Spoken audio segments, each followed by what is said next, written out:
Part 2 of 3. The sound that lives between seconds. They say paranoia is attention without a leash. Maybe that's right.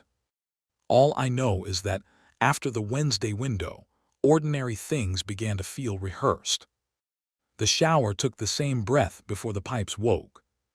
The streetlight across from my house hiccuped at the same interval, like an actor who'd learned his cue too well. When the world repeats itself too faithfully, you start to suspect the stage of hands. I met Naomi at a laundromat on the far side of town, the kind of place whose coin machines have learned to despise the faces that feed them. She was reading a magazine that had been out of date since it was printed. The fluorescent lights picked up the bleach in her clothes and showed it where it lived. When she smiled, it looked like she'd borrowed the expression from a person who hadn't been warned. We didn't talk about the ridge. We talked about detergent. We talked about whether anyone ever folds a fitted sheet with the dignity it deserves. We talked like people who keep fire in their pockets and don't want to burn the room down by saying so.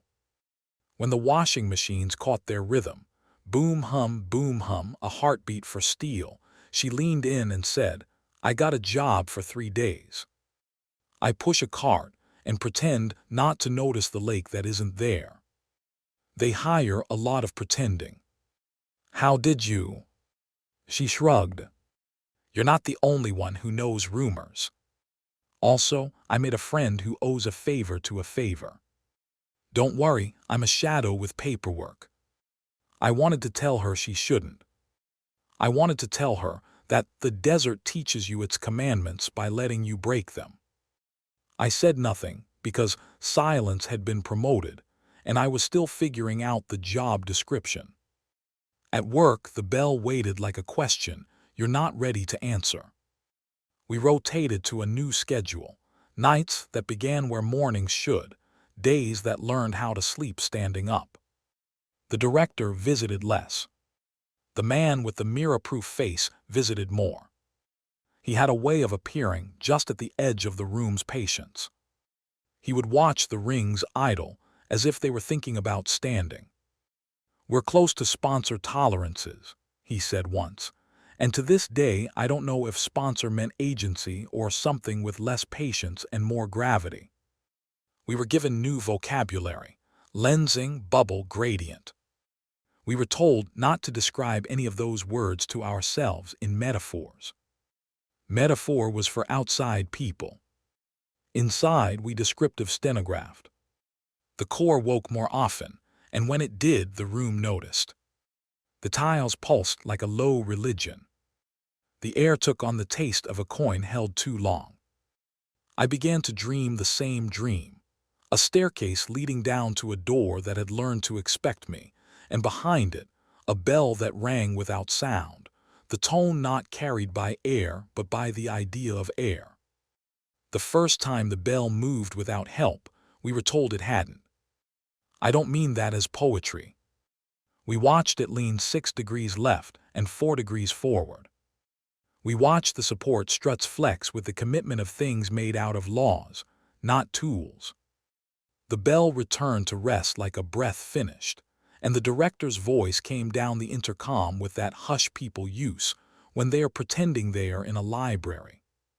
"Hold your positions. We will reset the field." Afterward, the incident log described the movement as phantom readings triggered by sensor lag. The math insisted. Our eyes politely disagreed. The cameras refused to be consulted. The footage had eaten its own frames and smiled with crumbs on its mouth. We signed the log. Not because we believed it, but because belief is only invited to these rooms when it knows how to sit quietly. The disposable phone stayed off in a drawer with the junk that thinks it's useful. It was a weight I could feel from the next room. What truth and to whom? I decided to wait until the rumor inside me found a sentence that didn't taste like treason. Meanwhile, the world continued under a sky that wasn't trying to help. The second accident was mine. It happened the way falls happen, twice and quickly. We were mapping a new configuration. Rings staggered in what the memo called a quasi-Triskelion arrangement, a phrase that sounds like a spell if you haven't been warned. I was watching node pressure skew toward the ceiling, a number finding out it could climb. Then the room snapped into a shape that preferred us horizontally displaced by 3 centimeters. Our carts rolled against our knees. The bell shivered like a horse, tolerating a rider it had not chosen. My console chirped a warning in a tone I had never heard from it. I stepped where I had always stepped, and the floor where I placed my foot was on vacation. It must have looked like I tripped. It felt like a small, precise betrayal. Gravity didn't vanish, it flinched. My heel fell into a hole made of a rumor about up, and then the room remembered itself and returned me to the jurisdiction of down. I landed hard enough to knock my dignities out of order. The director was there quickly, not because she cared, but because every accident had to be measured from the moment the room decided to pick a fight with us. "See Med," she said. "And today you do not call home." Security walked me to the clinic as if my skeleton had suddenly been classified. A nurse with patient eyes and a tattoo of a bird whose wings were folding the wrong way took my vitals and told me quietly that I was not the first person this week to fall into a place that didn't exist. "What would you call it?" I asked. She thought about it. "A draft," she said finally. "Air moves when a door opens. We're somewhere near a door." I pressed my palms together until they confessed to being hands. "Does the door open into here?" I said, "or into somewhere that doesn't have a word for us?" She did not answer. People who live in rooms like these learn the art of letting questions grow old on their own. On Friday, Naomi didn't show up for our ritual of pretending the laundromat's chairs were comfortable. I waited an hour, then another half, and then I drove to her apartment and watched the lights be off in a way that lights are only off when they are sure you're watching. A man across the hall watered a plant that did not need water just then. He nodded at me like he was sorry to be seen. I knocked. I called. I admitted to the hall that I was her cousin from Phoenix. The plant, well-watered now, refused to vouch for either of us. The disposable phone turned itself on when I picked it up, which is not a thing phones do. A single message waited. "If you care about her, do your job." That is a sentence that knows how to choose its audience. I set the phone down on the table and watched it count seconds, which felt subjective. I thought about calling the number back. Then I thought about how that would end. The thought did not need a coda. I went to work and did my job like a man who had finally learned what leash he was on. The bell rewarded my obedience by not killing me. The rings climbed to 90. The floor shrugged off its obligations and then put them back on like a coat it had tried to hang up and missed the peg. I charted node pressure, kept my language dry, and didn't watch the cameras that were not on. I learned the patience of a person whose fear has been domesticated but not housebroken. That night, the man with the mirror-proof face met me at the threshold and handed me a badge that had my name spelled correctly on the first try for the first time since I'd been hired. "You are being reassigned," he said. "You'll be closer." "Closer to what?" "Usefulness," he said, and smiled in a way that had practiced being kind. He walked me down a corridor I had seen in my dreams, same white, same numberless doors, and stopped at one whose handle knew my hand before we were introduced. The room was not large.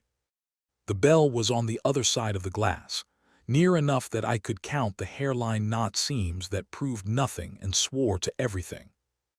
"This is a courtesy," he said. "We are trusting your instincts. We would like you to stop measuring and start noticing." He left before the sentence finished understanding itself. Noticing is a science we don't teach. It requires forgetting the names of things so they can reintroduce themselves. I watched the tiles. They didn't glow. They collaborated. The symbols aren't symbols, I thought. They are verbs. The rings engaged, and the room felt like it had chosen an opinion. The bell tipped just enough. The floor made that patient hiss sound that means someone is leaving quietly. And behind the sound, for the space of one heartbeat stretched thin, there was another sound. I don't know how to write it down. It wasn't pitch. It was geometry. It was the moment a circle remembers it doesn't have to be a circle. It was the distance between seconds discovering it has a voice. It was not heard. It happened in my bones like a decision I wanted to take credit for but couldn't. After, I lay on the couch in the observation room and tried to recall the first time I'd ever been frightened by something beautiful. The list was longer than I expected.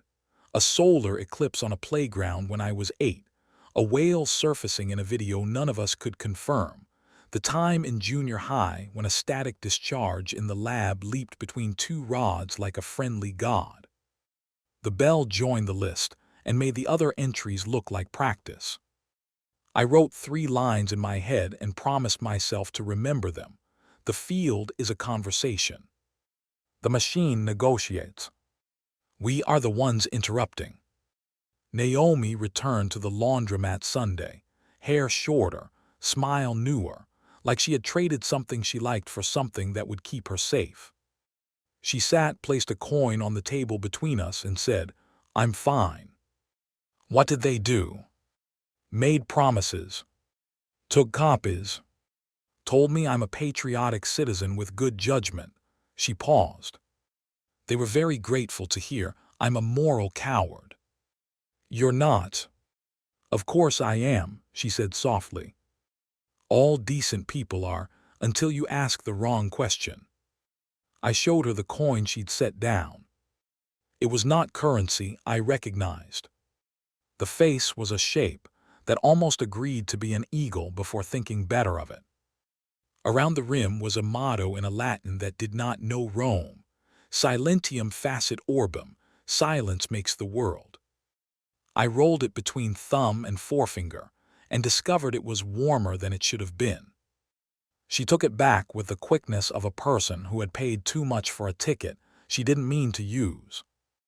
They said to tell you, she said, that the Wednesday window is moving. Tomorrow, 1840. They said you would hear a change.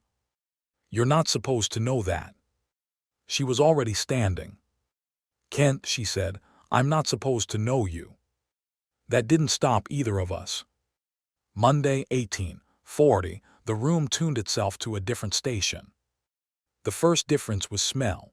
Not ozone, not hot dust. Wet stone, like a cave that has learned how to keep a secret in a jar. The second difference was that geometry sound announcing itself earlier, as if the machine was tired of being polite. The third was that the bolt we used as our canary did not rise or fall. It hovered at knee height and then slid sideways into the glass and didn't take the glass with it. It did not make a hole. It negotiated with the idea of being on this side versus the other side, and the idea blinked. No one breathed. Even fear stopped to see how the sentence ended. The bolt reappeared on our side again, an inch to the right of where it had been. It lay there innocently, as if it had left to use the bathroom and returned without washing its hands. The director's voice did not arrive. The intercom had taken a vow of silence. The man with the mirror-proof face stepped into the room like a minor chord and said, "We are going to shift the tiles by 1 position." "Shouldn't we?" I began. He was already looking at me. "You asked the right question once," he said quietly. "Do not ruin your average." We shifted. The rings adjusted. The air made that coin taste again. The world learned a new wobble and pretended to have always known it. The bolt did its trick, this time with more confidence. It slid into the observation glass, and this time decided to be on a third side none of us had practiced believing in. For a heartbeat, it wore two positions like a trick of light. Then it dropped to the floor with the tired resignation of a thing that has discovered it can't live everywhere at once. I left work before my shift ended, because sometimes the only action left is running, and you pick a direction that looks like a door. I drove until the desert gave me permission to stop. I stood on the ridge above Papoose and tried to love the stars like I used to. And then the phone in my pocket vibrated with the insistence of a truth, tired of being folded. "Meet me where the road ends," the message said. No signature. A set of coordinates whose decimal points mocked my hands for shaking. The road ended the way roads in the desert end, not with a fence but with a shrug. A sedan waited there, the sort of car that is expensive in a way only people in quiet suits recognize. The director stood by the passenger door, hair unconcerned with wind, smile professionally small. "You're going to take a walk with me," she said, "and you're going to leave your fear in the glove compartment." "I don't have." She opened the glove box. My fear climbed in, obedient and humiliated. We walked out into the scrub, far enough that the car forgot we were its problem. The desert does what deserts do. It held us carefully and promised us nothing. The director stopped when the wind decided to shift. She turned to face me like a teacher, about to decide whether to warn or bless. "You've noticed the sound," she said. "I don't have a name for it." "You don't need one. People ruin good things with names." She hesitated. "What do you think we're doing here?" "You're trying to get it to fly where you tell it to." She shook her head. "We're trying to get it to answer a question we don't know how to ask." I wanted to laugh. It came out as a cough. "That's not science." "It's the only kind left," she said, distant and suddenly honest. "There is a scale of truth.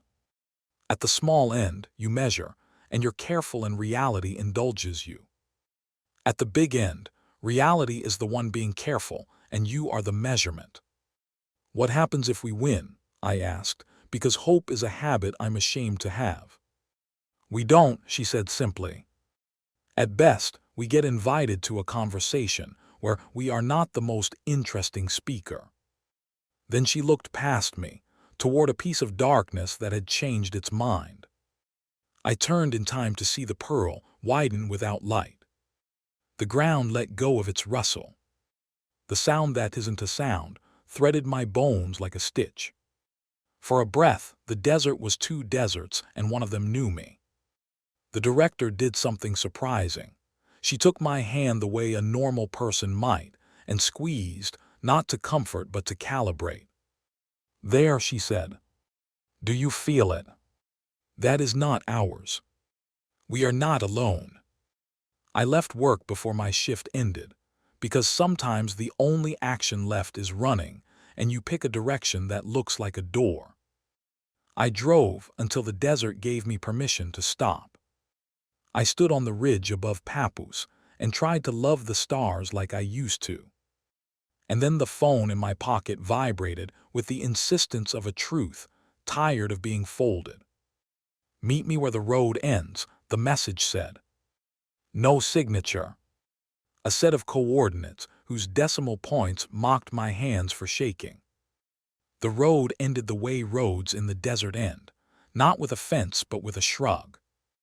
A sedan waited there, the sort of car that is expensive in a way only people in quiet suits recognize. The director stood by the passenger door, hair unconcerned with wind, smile professionally small. "You're going to take a walk with me," she said, "and you're going to leave your fear in the glove compartment." "I don't have." She opened the glove box. My fear climbed in, obedient and humiliated. We walked out into the scrub, far enough that the car forgot we were its problem. The desert does what deserts do. It held us carefully and promised us nothing. The director stopped when the wind decided to shift. She turned to face me like a teacher, about to decide whether to warn or bless. "You've noticed the sound," she said. "I don't have a name for it." "You don't need one.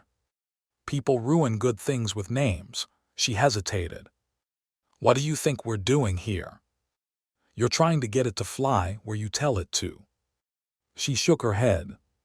"We're trying to get it to answer a question we don't know how to ask." I wanted to laugh. It came out as a cough. "That's not science." "It's the only kind left," she said, distant and suddenly honest. "There is a scale of truth. At the small end, you measure, and you're careful and reality indulges you. At the big end, reality is the one being careful, and you are the measurement." "What happens if we win?" I asked, because hope is a habit I'm ashamed to have. "We don't," she said simply. "At best, we get invited to a conversation where we are not the most interesting speaker." Then she looked past me, toward a piece of darkness that had changed its mind. I turned in time to see the pearl widen without light. The ground let go of its rustle. The sound that isn't a sound threaded my bones like a stitch. For a breath, the desert was two deserts, and one of them knew me. The director did something surprising. She took my hand the way a normal person might, and squeezed, not to comfort but to calibrate. "There," she said. "Do you feel it? That is not ours. We are not alone."